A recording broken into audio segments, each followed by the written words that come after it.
Hi friends, இன்னைக்கு knees கிச்சனில் pineapple எப்படி கட் பண்ணுறதுன்னு பார்க்க போகிறோம். நான் வந்து ஒரு 2-3 டேஸ் முன்னாடி பைனாப்பிள் ரசம் வீடியோ போட்டிருந்தேன். அதை பார்த்துட்டு நிறைய பேர் இன்ஸ்டாகிராமில் எனக்கு மெசேஜ் பண்ணியிருந்தாங்க, எங்களுக்கு வந்து பைனாப்பிள் கட் பண்ண தெரியாது, அதை பற்றி ஒரு வீடியோ போடுங்க அப்படின்ட்டு.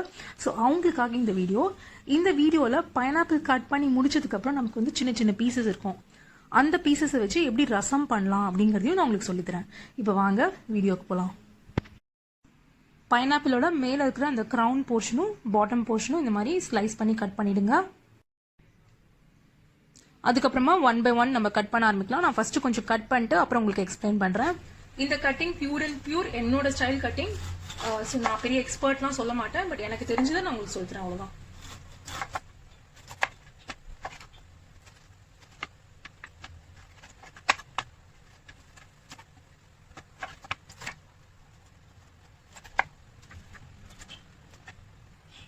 ஸோ நான் க்ளோஸ்அப்ல எக்ஸ்பிளைன் பண்றேன். ஸோ இந்த மாதிரி ஒரு பீஸை பாதியா கட் பண்ணிக்கலாம். கட் பண்ணிட்டு இந்த போர்ஷன் பாத்தீங்கன்னா வந்து திக்கா இருக்கும். ஸோ இந்த போர்ஷன் தான் ஆக்சுவல் ஃபிளஷ். நான் இதை இப்போ தனியா கட் பண்ணிக்கிறேன். அதுக்கப்புறமா இதுல பாத்தீங்கன்னா இந்த மாதிரி எக்ஸாம்பிள், இதுல பாத்தீங்கன்னா இதுக்கு நடுவில் இந்த மாதிரி இதோட ஹார்ட் போர்ஷன்ஸ்லாம் இருக்கும். ஸோ அந்த ஹார்ட் போர்ஷன்ஸை கட் பண்ணாம நம்ம ஈஸியா பண்றதுக்கு நான் என்ன பண்றேன்னா, கொஞ்சம் கேப் விட்டு ஒரு லேயர் அப்படியே எடுத்துடுறேன். ஸோ இந்த லேயர் பார்த்தீங்கன்னா இந்த மாதிரி இருக்கும். ஸோ இதில் வந்து ஃப்ளஷ் இருக்கு. அதுக்கப்புறமா இதுவும் ஆக்சுவலி ஈட்டபிள் தான், பட் இது கொஞ்சம் ஹார்டாக இருக்கும். ஸோ சின்ன பசங்களுக்கு கண்டிப்பாக சாப்பிட முடியாது. பட் இப்போ எங்கள் வீட்டில் எல்லாரும் பெரியவங்களா இருந்தாலும் ரொம்ப வருஷமா இந்த ஹேபிட் எனக்கு ஆனதுனால நான் இந்த மாதிரி எடுத்து வச்சுக்கிறது. இப்போ இந்த ஃப்ளஷ் ஒன்று எடுத்துப்போம். எடுத்துட்டு நம்ம இந்த மாதிரி ஸ்க்ரேப் பண்ணோம்.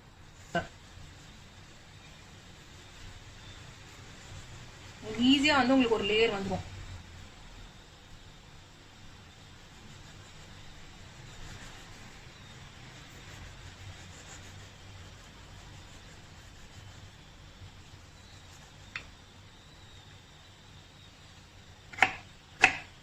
இந்த திக் பீசஸை இந்த மாதிரி கட் பண்ணி வச்சுக்கோங்க.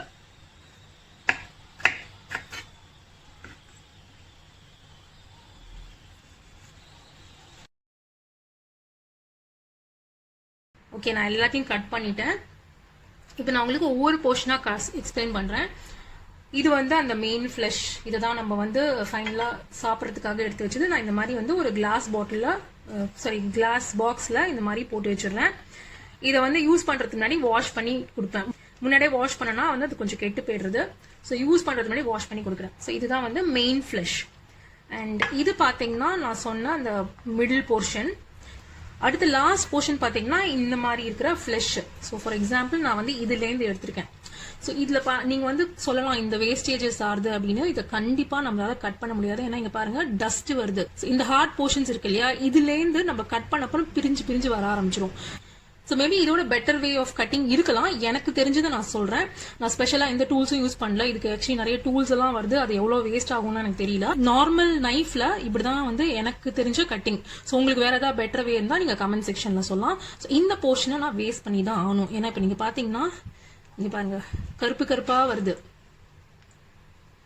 ஏன்னா இதோட பார்ட்டிகல்ஸ் இங்க வருது. இதை நான் வந்து யூஸ் பண்ணவே முடியாது. நான் கட் பண்ணாலும் இது சேர்ந்து வருது. அதனால நான் இதை வந்து த்ரோ தான் பண்ண போறேன். ஸோ இதை வந்து நான் யூஸ்வலா என்ன பண்ணுவேன்னா, இன்னைக்கே ஒரே நாளே குக் பண்ண மாட்டேன். நான் 100 நாளைக்கு தான் வந்து பைனாப்பிள் ரசம்ஸ் வந்து பிளான்ல போட்டிருப்பேன். மாதிரி ஒரு பாக்ஸ்ல ஸ்டோர் பண்ணி வச்சிருவேன். பட் இன்னைக்கு நம்ம உடனே குக் பண்றதுனால இதை வச்சிடுறேன். இந்த போர்ஷன் பாத்தீங்கன்னா இது வந்து நான் வந்து நட்டுலாம். நம்ம இதை அப்படியே வந்து ஒரு மண்ணில் வச்சு நட்டுலாம். ஸோ இதை நம்ம கட் பண்ணிட்டு மண்ணுல இப்படி வச்சிடலாம். இதை நான் வந்து இதை நான் வேஸ்ட் பண்ணி தான் ஆகணும். எனக்கு இது எப்படி குக் பண்றதுன்னு தெரியல. ஸோ அதை வேஸ்ட் பண்ணி தான் ஆகணும்.